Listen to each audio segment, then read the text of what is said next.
Hi, this is Dean from Sentinel Candles. I'm going to be doing an FAQ today. I've had a lot of people write to me over the last year while I've been on YouTube, and I'd like to answer some of those people in this audio video. So the first question comes from Mel, and she writes, "What's your favorite fragrance?" I have quite a few favorite fragrances, but if I had to choose like one off the top of my head, I would probably say champagne and strawberries. That's probably my number one. I love using that myself. I know a lot of people that bought that in my shop. I'd probably say that. There would be a close second, which would be lime, basil, and mandarin. That is just absolutely beautiful, nice and fresh. But definitely champagne and strawberries. Okay, so next question.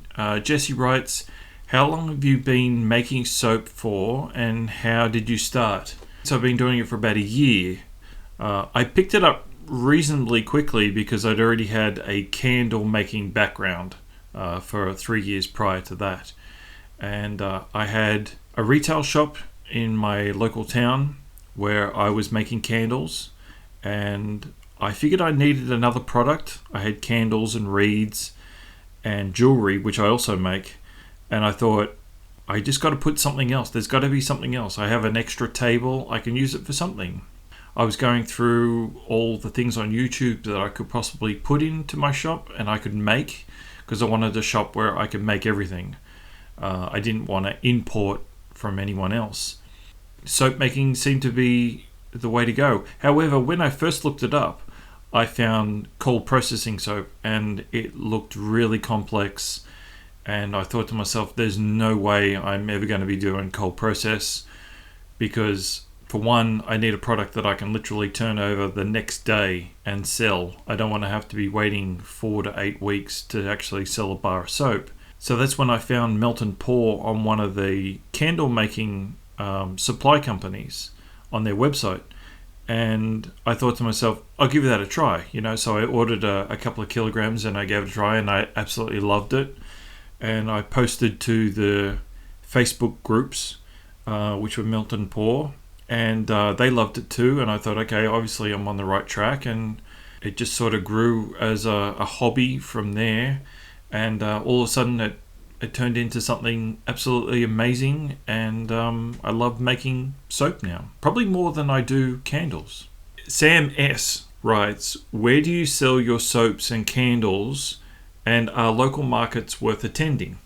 I had a retail shop where I was selling my candles and soap, but prior to that I was actually doing the markets, and I went for about a year, I think, and I was selling my jewelry because I was making like Swarovski bracelets and necklaces and bridesmaids jewelry. That was my main thing.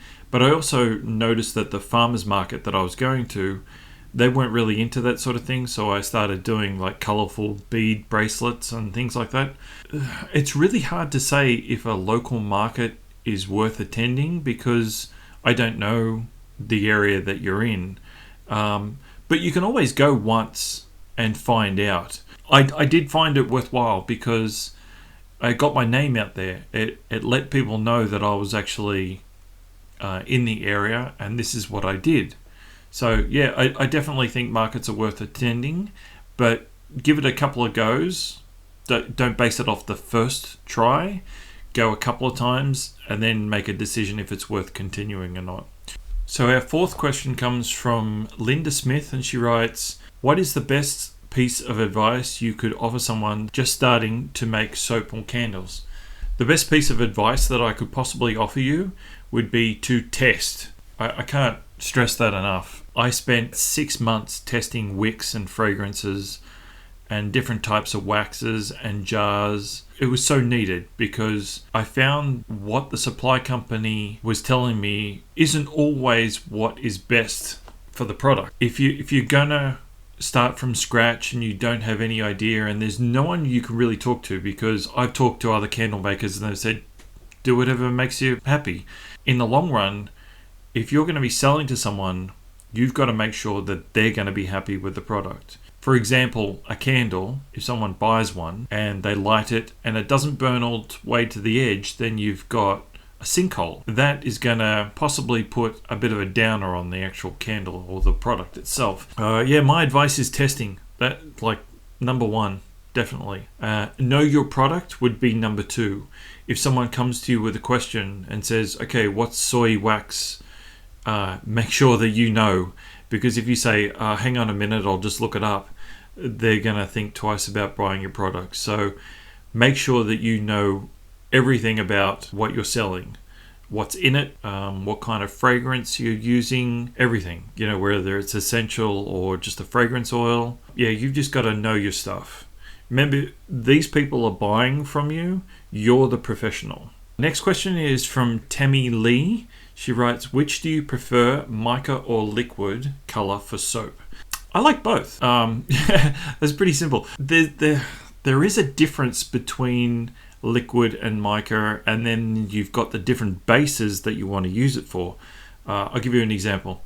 If I used liquid dye with a clear base, then it would come out quite bright. But if I used it with a white base like goat's milk, then it would come out pastel color. And the same with micas as well. But I find that I really only use micas when I want a unique color. I never use mica to get the same color over and over, because I'll never achieve it. Because mica is so light, you really can't weigh it. Like 1 gram, 2 grams, and there's everything in between can actually change the color of the soap. I know that sounds confusing, but once you get to that point, you understand that if I drop 3 drops of liquid dye this time, and then I do it next time as well, it will be the same color. But with mica, it might not be that same color. So I prefer both of them, but if I'm going to get the same dye over and over and it's a unique design, I want liquid dye. Mica is really used, from my perspective, I use a lot of white mica, and that's to add that little bit of shimmer to a clear base with a liquid dye in it. So I might use 2 drops of green and then throw some white mica in that, and that just gives it that shine. Okay, so our next question is from Rachel. She writes, what type of wax do you use for your candle jars and melts? Also, what wicks do you use? Okay, this is a really... Well, the first part is not so tricky, but the second part, the wicks, is very tricky, and I'll get to that in a minute. The wax that I use for my jars is Golden Wax 464. I found it to have an amazing color, like when you use dyes on it. The scent throw is second to none. I couldn't find a better wax to use for my jars. For melts and votives, I use Pillar Blend, which is soy, and I use the same color and the same fragrance. So when I do a jar and a votive and a melt, I can actually use, like, say 2 drops of green dye. I can use that for all of them as long as the quantity of wax is the same. So for example, a large jar is 240 grams. If I did 240 grams in melts, that would give me around about 12 melts, and I could probably get around about 4 votives out of that same thing. All the wax would turn out to be exactly the same color. I prefer to use those waxes because I know that they're going to work for me every time. However, if you're starting out, you really need to test and find out if, like, advanced soy works, or C3, or CB135, which is a massage wax. That's also really nice. What else is there? I think there's C1 as well, but I haven't tested that. And then there's Pillar Blend. So the second part of the question is also, what wicks do you use? That's a really tricky part. You've got to test your wicks. I can't stress that enough. If you have a new jar, put maybe 5 different jars down and pick the wick that you think will work and put that in the center one. One wick smaller goes to the left, and another wick smaller goes to the next one. So you have small, bigger, bigger, bigger, bigger, bigger. And the 2 to the right would be 2 larger, one size larger each for the one that you've chosen in the middle. That way, when you do your test burn, you'll know how off you actually are. So if you end up with a sinkhole in 3, the middle one, then you'll probably know that 4 is going to burn right to the edge, and that's the perfect one. A lot of testing is involved in wicks.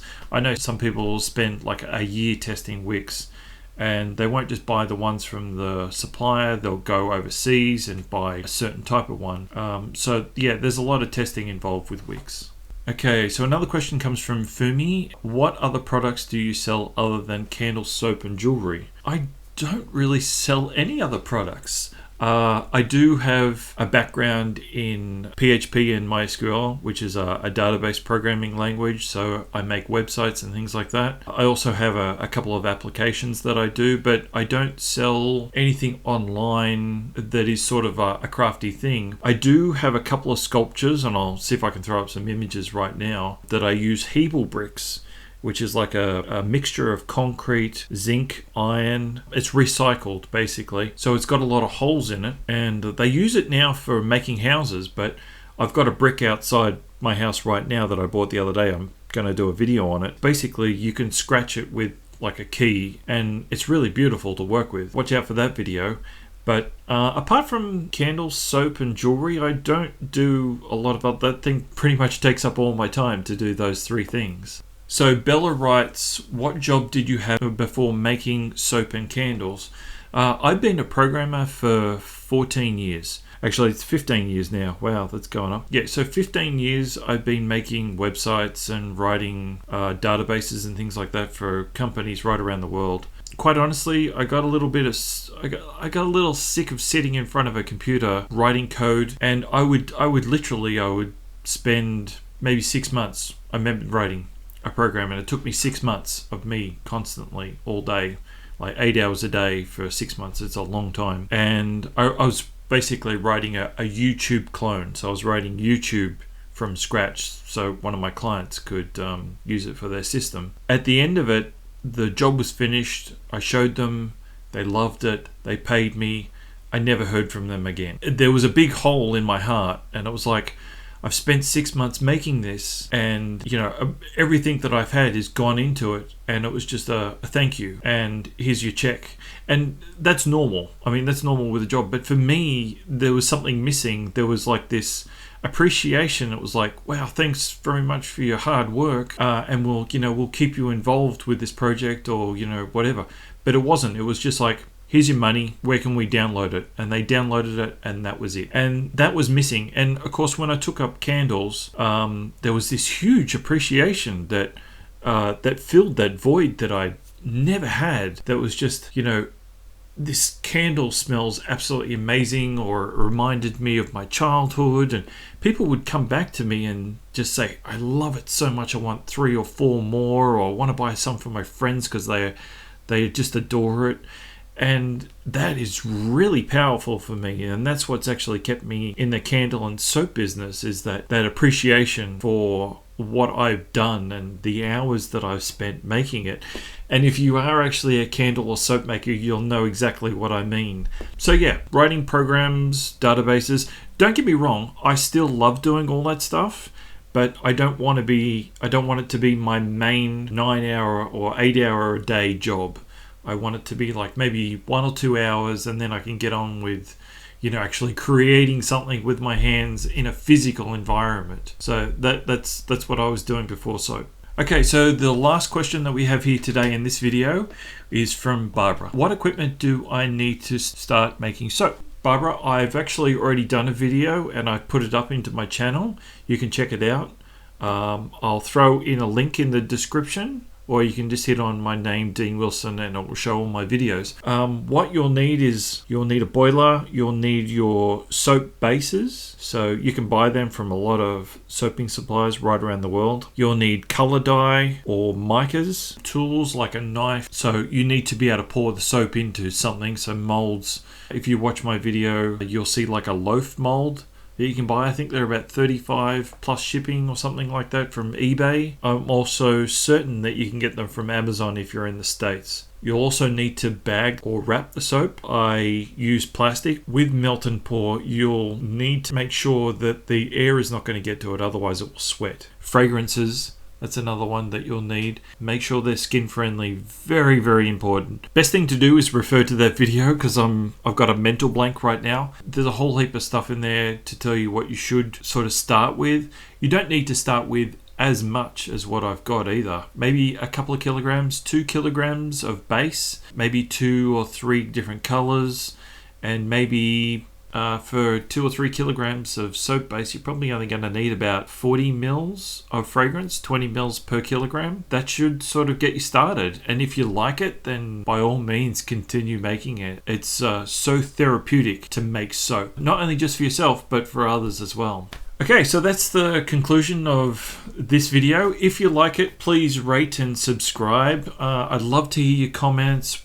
If you have a question, please post it in here. I want to try and make this a weekly video that I can get your questions out there as quick as possible rather than waiting for me to actually try and find them in the post and reply to them. So if you have a question, post it below and I'll get to you as soon as I can. I'm Dean Wilson. Thanks for listening.